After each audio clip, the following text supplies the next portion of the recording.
তার যে সবকিছু ড্যামেজ হয়েছে, ফুসফুস, হার্ট, ব্রেন। আমি বললাম, তোমার শরীরটা এরকম লাগতেছে কেন? আমার একটু জ্বর, ঠিক হয়ে যাব। হাসপাতালের বিছানা থেকে ঘরে ফেরা হয়নি জাতীয় চলচ্চিত্র পুরস্কার প্রাপ্ত খ্যাতিমান চিত্রনায়িকা অঞ্জনা রহমানের। এক সপ্তাহের বেশি সময় চিকিৎসা নিয়ে ৩রা জানুয়ারি দিবাগত রাতে বঙ্গবন্ধু শেখ মুজিব মেডিকেল বিশ্ববিদ্যালয় হাসপাতালে শেষ নিঃশ্বাস ত্যাগ করেন এই নায়িকা। তবে তার মৃত্যু নিয়ে এবার বেঁধেছে রহস্যের জাল।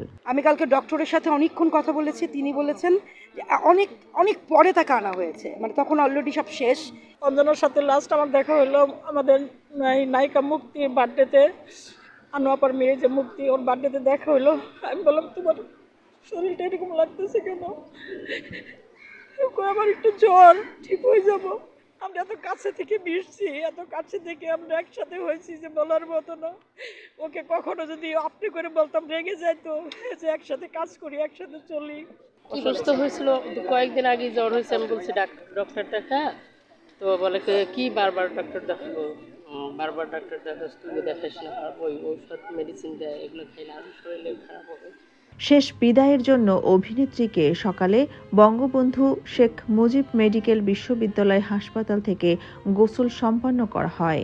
সে সময় তার শরীরের নানা জায়গায় আঘাতের চিহ্ন দেখা যায় বলে একাধিক সূত্র থেকে জানা যায়।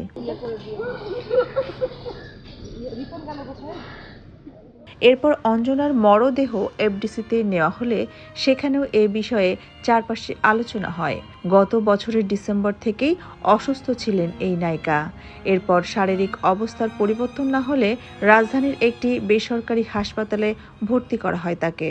চিকিৎসকের পরামর্শে চেকআপের পরে তার রক্তে ইনফেকশন ধরা পড়ে। এক সপ্তাহের বেশি সময় চিকিৎসা নিলেও কোনো উন্নতি হয়নি এই নায়িকার।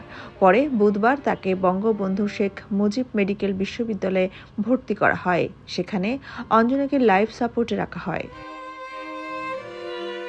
অনন্য অভিনয়ের জন্য ১৯৮১ সালে কাংচিল এবং ১৯৮৬ সালে পরিণীতা চলচ্চিত্রের জন্য অঞ্জনা রহমান ২ বার শ্রেষ্ঠ অভিনেত্রী হিসাবে জাতীয় চলচ্চিত্র পুরস্কার অর্জন করেন। এছাড়া মোহনা, পরিণীতা ও রাম রহিম জন চলচ্চিত্রের জন্য শ্রেষ্ঠ চলচ্চিত্র অভিনেত্রী বিভাগে ৩ বার বাচসাস পুরস্কার লাভ করেন তিনি। ১৯৭৬ সালে বাবুল চৌধুরীর সেতু চলচ্চিত্রের মধ্য দিয়ে অভিনয় জীবনে পথ চলা শুরু করেন অঞ্জনা। তবে তার মুক্তিপ্রাপ্ত প্রথম চলচ্চিত্র শামসুদ্দিন টগর পরিচালিত দস্যু বনহুর রহস্যভিত্তিক এই সিনেমাতে তার বিপরীতে ছিলেন সোহেল রানা। প্রায় ৩ শতাধিক চলচ্চিত্রে অভিনয় করেছেন গুণী এই অভিনেত্রী। এদিকে অঞ্জনা রহমানের মৃত্যুতে গভীর শোক নেমে এসেছে দেশের বিনোদন অঙ্গনে। তার চলে যাওয়া ব্যথিত করেছে সহকর্মী ও ভক্তদের। সামাজিক যোগাযোগ মাধ্যমে এই নায়িকাকে স্মরণ করে অনেক তারকাই জানিয়েছেন শোক। এবার ছোট পর্দার জনপ্রিয় অভিনেত্রী মনিরা মিঠু অঞ্জনাকে নিয়ে দিলেন আক্ষেপের একটি স্ট্যাটাস।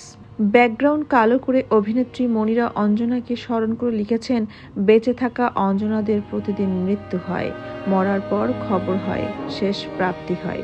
ইন্না লিল্লাহি ওয়া ইন্না ইলাইহি রাজিউন। অল্প কথার তার এই স্ট্যাটাস মুহূর্তেই অনেকের নজর কাড়ে। এর আগে এই নায়িকাকে নিয়ে সাকিব খান, অপু বিশ্বাস, মিশা সওদাগর, জায়েদ খান সহ অনেক তারকাই তাদের সামাজিক যোগাযোগ মাধ্যমে স্ট্যাটাস দেন। সোনিয়া খান, খবর সংযোগ।